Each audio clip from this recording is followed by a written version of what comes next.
오늘 우리에게 주시는 하나님의 말씀은 시편 51편 1절에서 9절입니다. 여러분 교재에도 나와 있습니다.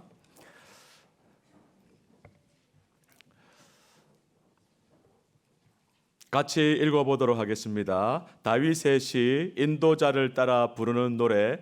다윗이 밧세바와 동침한 후 선지자 나단이 그에게 왔을 때 하나님이여 주의 인자를 따라 내게 은혜를 베푸시며 주의 많은 긍휼을 따라 내 죄악을 지워 주소서.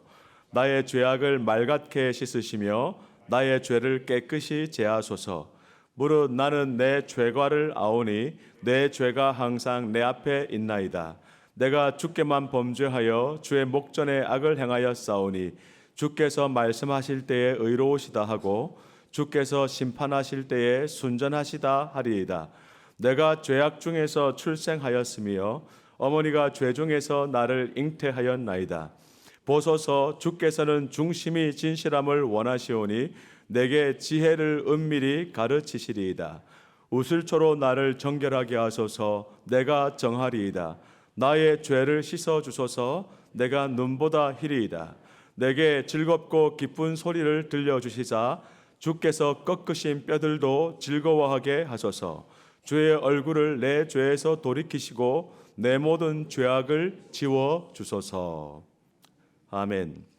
이 시편 51편 첫 번째 절 1절 앞에 보면은 다윗의 시 인도자를 따라 부르는 노래, 다윗이 밧세바와 동침한 후 선지자 나단이 그에게 왔을 때라고 하는 이 시가 어떻게 지어졌는지 그 배경을 알려주는 설명이 붙어 있습니다. 우리는 바로 어제 바로 이 장면에 이르기까지 다윗의 영적 상태가 어떠했는지를 살펴보았죠. 하나님께서 범죄한 다윗에게 나단 선지자를 보내서 당신이 바로 그 사람이라 하고 회개를 촉구하셨는데요. 그것은 크신 하나님의 은혜였습니다. 다윗은 그 은혜에 힘입어서 바로 무릎을 꿇죠. 통에 자복하며 회개합니다. 다윗의 진실하고 간절한 회개 기도문이 바로 우리가 읽은 시편 51편입니다. 우리는 시편 이 51편을 통해서 어떻게 회개할 것인가 하는 회개의 실제적인 단계를 배울 수가 있습니다. 높은 데 올라가려면 먼저 1층을 올라가야 2층에 다다르고 2층, 3층까지 올라가야 4층에 다다를 수 있죠. 마찬가지로 시편 51편을 보면은 우리가 하나님 기뻐하시는 회개에 이르기까지 어떤 단계를 거치는지 잘 배울 수가 있습니다.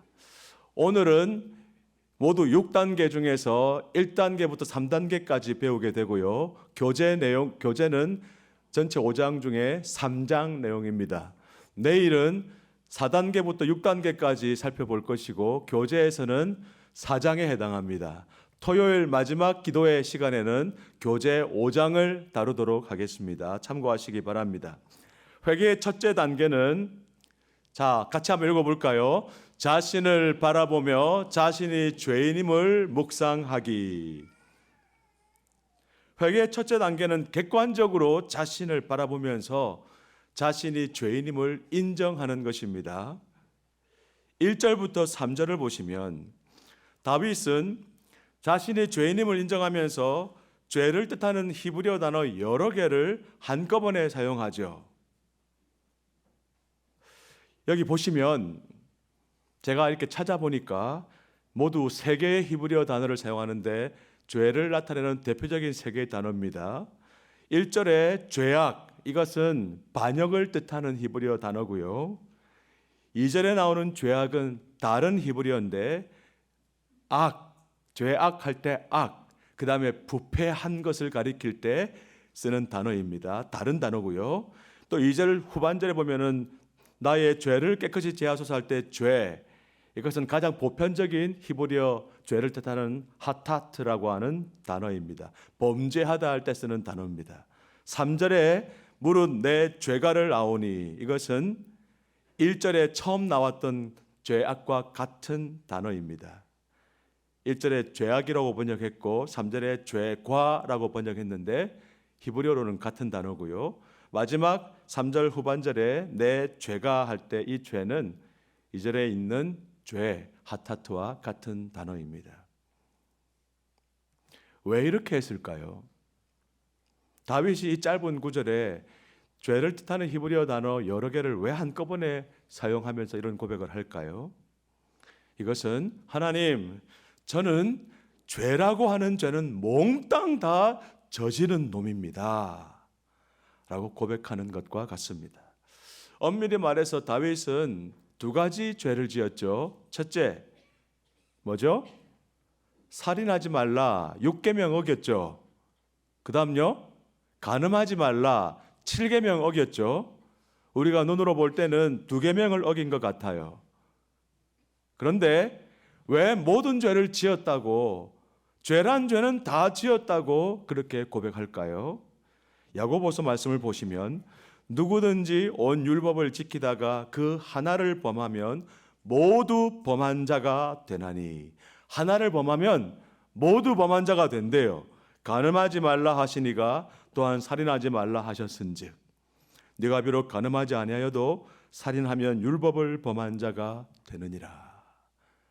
하나의 계명만 어겨도, 하나의 말씀만 어겨도 그 모든 말씀의 주인이신 하나님께 죄를 지은 것이고 모든 죄를 다 지은 것과 같다, 그런 의미입니다.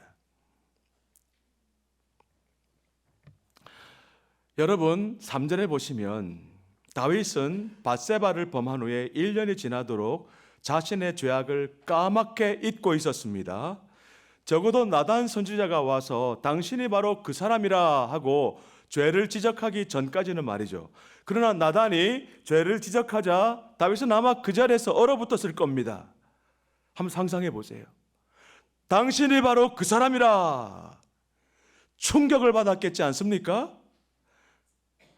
나단이 가리키는 손가락, 아니 하나님께서 가리키는 네가 바로 그 죄인이다 손가락이 자신의 심장, 자신의 마음 한가운데를 겨누고 있다는 사실을 다윗은 깨닫습니다. 범죄한 후에 처음으로 자신의 내면을 정직하게 들여다보기 시작합니다. 시간은 얼마 걸리지 않았을 겁니다. 바로 깨달았습니다. 하나님, 저는 죄란 죄는 몽땅 다 저지른 사악한 놈입니다. 그대로 하나님의 지적을 인정합니다. 그래서 무릇 나는 내 죄가를 아오니 내 죄가 항상 내 앞에 있나이다. 여러분 이 말씀 잘 보세요. 이 말은 지난 1년 동안 자신은 죄인이 아니었는데 나단 선지자가 지적한 지금 내가 죄인이구나, 내가 죄인이구나 이런 정도의 인식이 아니에요. 깨닫고 보니까 나는 처음부터 지금까지 계속해서 죄인이었는데 그런 나를 하나님께서 콕 참고 기다려 주셨는데 나는 왜 사람도 속이고 하나님도 속일 수 있다고 생각했을까? 나는 정말 형편없는 놈이구나. 정말 속에서 자신의 영적 현주소를 처절하게 깨닫는 것입니다. 저는 이 대목을 읽으면서 시편 51편을 묵상하면서 제 나름대로 묵상한 것을 이렇게 표로 만들어 보았습니다. 잘 보시기 바랍니다. 여러분 다윗이 깨달은 자신의 영적 실체가 어떤 것입니까? 다윗은 하나님의 사랑과 보호로 돌보심과 인도하심을 받았습니다. 우리아 역시 다윗을 배반하지 않고 신실하게 그를 섬겼죠. 충성으로, 순종으로, 희생으로 다윗을 섬겼습니다. 그럼에도 불구하고 다윗은 우리아를 어떻게 대했습니까? 배신했습니다. 불신했습니다. 속였습니다. 죽였습니다. 보입니까? 바로 이것. 우리아는 자신에게 선대했는데 자신은 우리아에게 악을 저지른 이 비참하고 부끄러운 현실이 뭘 보여주고 있습니까? 지금까지 하나님께서 자신에게 선을 베푸셨는데, 자신은 하나님께 악으로 대갚아왔다는 사실을 깨닫게 된 것입니다. 하나님은 자신을 사랑해 주시고 보호해 주시고 돌봐 주시고 인도해 주시는데 자신은 그 하나님에 대해서 배신하고 불신하고 속이고 결국 죽이기까지 하죠. 그리스도의 십자가가 보이지 않습니까? 다윗이야말로 예수 그리스도를 십자가에 매달은 인물이라는 것입니다. 그렇지 않습니까?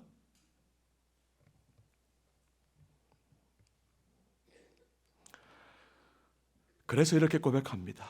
무릇 나는 내 죄가를 아오니 내 죄가 항상 내 앞에 있나이다. 바로 이것이 회개의 시작입니다. 자신에 대한 확신을 잃고 자신이 죄인이라고 생각하는 것, 이것이 바로 회개의 시작입니다. 같이 자신에 대한 읽어보겠습니다. 자신에 대한 확신을 잃고 자신이 죄인이라고 생각하는 것, 이것이 회개의 시작입니다. 우리도 마찬가지입니다. 하나님은 우리에게 생명을 주신 분입니다. 그 생명을 풍성하게 누릴 수 있도록 모든 환경을 선물해 주신 분입니다. 하지만 우리는 그 생명과 환경을 누리면서도 하나님을 무시하며 살아왔습니다. 가끔 어려운 일이 있을 때마다 대체 하나님이 존재하기는 하는 거야? 라고 비아냥거리면서 말이죠. 이러한 사람들에게 마땅한 평결은 하나님의 진노뿐입니다. 그러나 하나님은 우리를 용서하시고 품으시기 위해 누구를 예비하시죠? 하나님의 아들을 예비하셨습니다. 우리가 받아야 할 진노를 아들에게 대신 퍼부으셨습니다. 아들의 죽음과 부활로 우리는 죄 사함과 생명을 얻게 되었습니다. 그럼에도 우리는 또 죄를 짓죠. 우리를 구속하신 하나님을 원망하고 때로는 이해하지 못해 미워하기도 합니다. 하나님의 입장에서 생각해 보세요. 저와 여러분의 하루하루가 얼마나 배은망덕한지. 아들의 피값으로 우리를 구원해 주셨는데 지금까지 인내하시며 기다리시며 돌봐주시고 보호해 주시는데 우리의 하루하루는 어떻게 이렇게 배신과 원망으로 점철되어 있는지. 참으로 회개하는 사람은 자신의 죄를 보며 그것이 어떻게 하나님을 슬프게 하고 노하게 만들었는지 생각합니다. 그래서 이렇게 고백하게 되죠. 무릇 나는 내 죄가를 아오니 내 죄가 항상 내 앞에 있나이다. 어떠할 때, 어떻게 할 때 이런 고백에 이르게 됩니까? 자신을 바라볼 때 정직하게 당신이 바로 그 사람이라 하는 하나님의 준엄한 경고를 받아들이고 자신의 내면을 살펴볼 때 이런 깨달음이 있게 되는 것이고 이것이 회개의 첫 번째 단계입니다. 두 번째, 다 같이 읽겠습니다. 하나님을 바라보며 그분의 의로우심을 묵상하기. 누구를 바라본다고요? 첫 번째 단계에서는요, 자신을 바라보고, 첫 번째 단계에서는 자신을 바라보고, 두 번째 단계에서는 눈을 들어 하나님을 바라봅니다. 4절 말씀 다 같이 읽겠습니다. 내가 주께만 범죄하여 주의 목전에 악을 행하여 싸우니 주께서 말씀하실 때 의로우시다 하고 주께서 심판하실 때에 순전하시다 하리이다. 다윗은 자신이 주께만 범죄하여 라고 말합니다. 잘못된 고백 아닙니까? 다윗이 간음죄를 누구에게 저질렀습니까? 밧세바입니다. 살인죄를 누구에게 저질렀죠? 우리아입니다. 그런데 왜 주께만 범죄하여 라고 말합니까? 다윗은 자신이 사람에게 저지른 이 간음과 탐심과 살인죄가 무엇보다 하나님께 반역하는 일임을 깨닫게 된 것입니다. 사람에게 지은 죄가 하나님을 향하고 있음을 고백하는 것입니다. 그의 마음은 지금 온통 하나님께 쏠려 있습니다. 하나님께 용서받지 못하면 자신은 어디서도 용서받지 못한다라고 생각합니다. 그래서 주께서 말씀하실 때 의로우시다 하고 주께서 심판하실 때 순전하시다 하리이다. 이렇게 고백하죠. 다윗은 회개를 시작했다가 하나님을 바라보게 되었고, 자신을 정죄하시는, 자신에게 평결을 내리시는 하나님의 말씀이 다 옳으시다, 하나님의 판단과 평가가 다 옳습니다, 옳습니다, 하나님은 의로우십니다 라고 고백하고 있습니다. 주님의 심판은 순전하십니다. 저는 할 말이 없습니다. 다 인정합니다. 다 동의합니다. 6절을 다 같이 읽겠습니다. 보소서, 주께서는 중심이 진실함을 원하시오니 내게 지혜를 은밀히 가르치시리이다. 우리 주님은 중심이 진실하기를 원하시는 분입니다. 우리 하나님은 무엇보다 마음을 살피시는 분입니다. 그래서 우리에게 지혜를 가르쳐서 죄를 멀리하도록, 중심으로 죄와 싸워 이기도록 가르치십니다. 그런데도 나는 중심으로 죄를 범합니다. 이렇게 하나님께서 끊임없이 가르쳐 주시는데도 나는 그것을 무시하고 계속 죄를 짓는 것을 보니 나는 정말 태어날 때부터 죄인인 게 분명하구나. 나는 태어날 때부터 소망이 없는 죄인이었구나. 그래서 5절에 내가 죄악 중에서 출생하였으며 어머니가 죄 중에서 나를 잉태하였나이다 고백하고 넘어가죠. 사랑하는 여러분, 우리 인간은 선의로 좋은 뜻으로 누군가를 도울 때조차도 죄가 섞일 수 있습니다.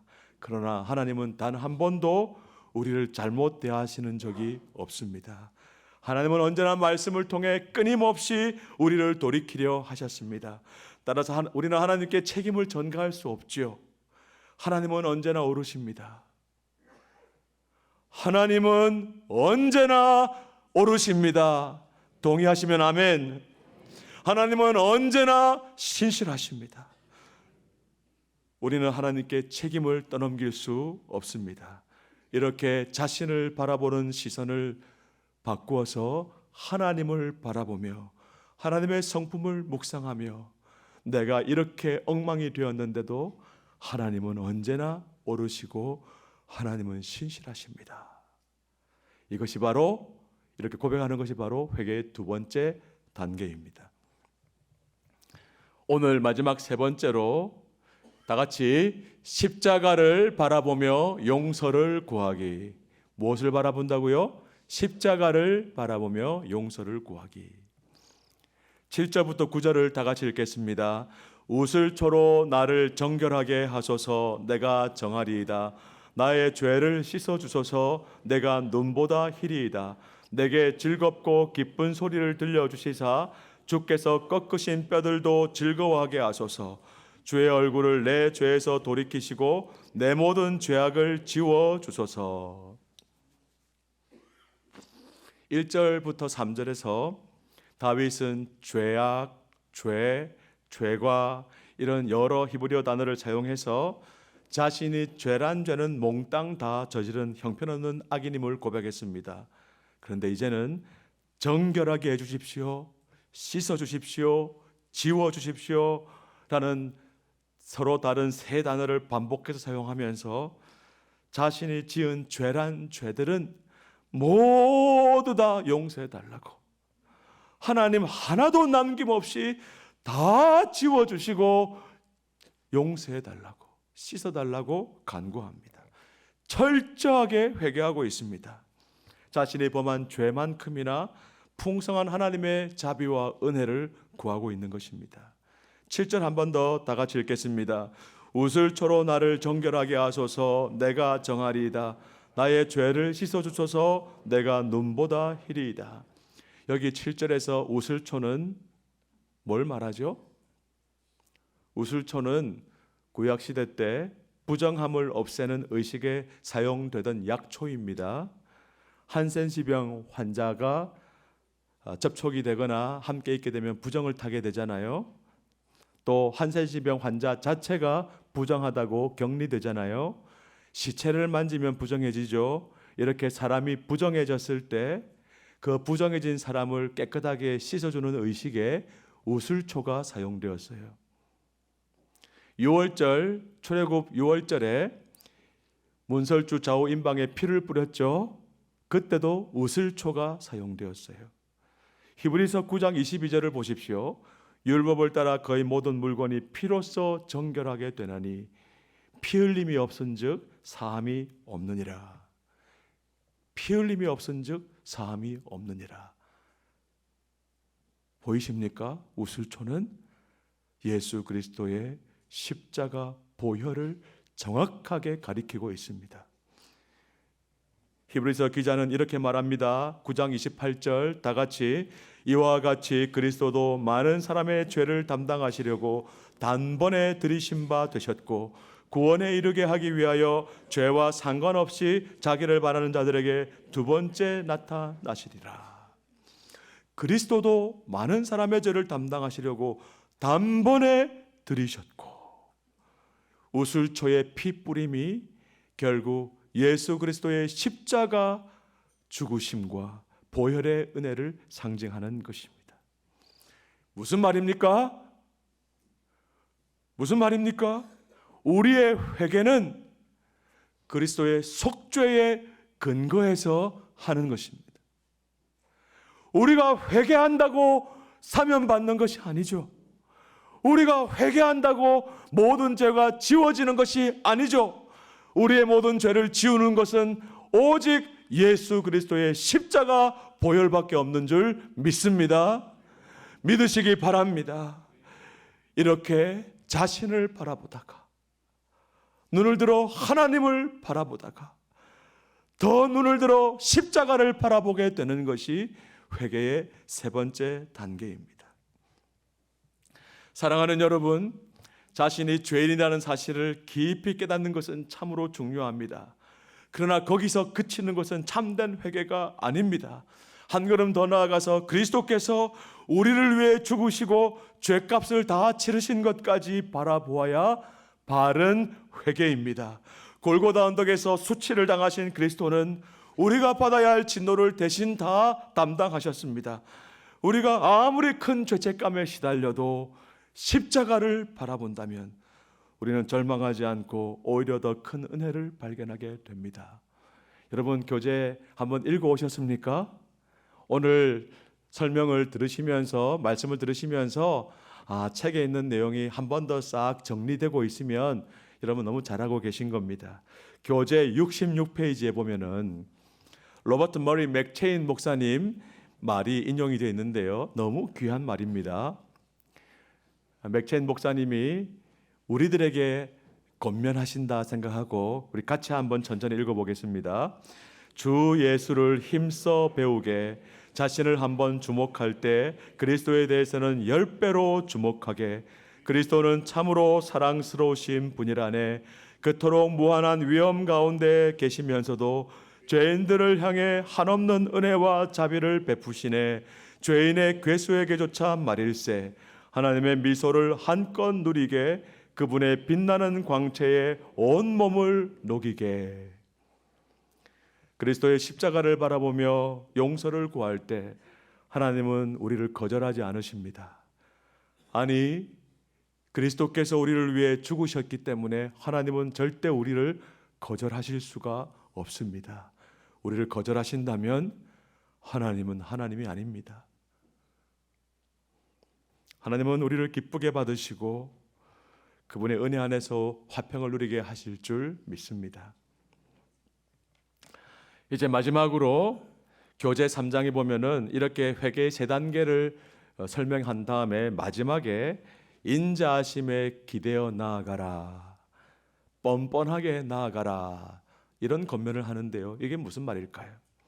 1절 말씀을 우리 같이 한번 읽어보겠습니다. 하나님이여 주의 인자를 따라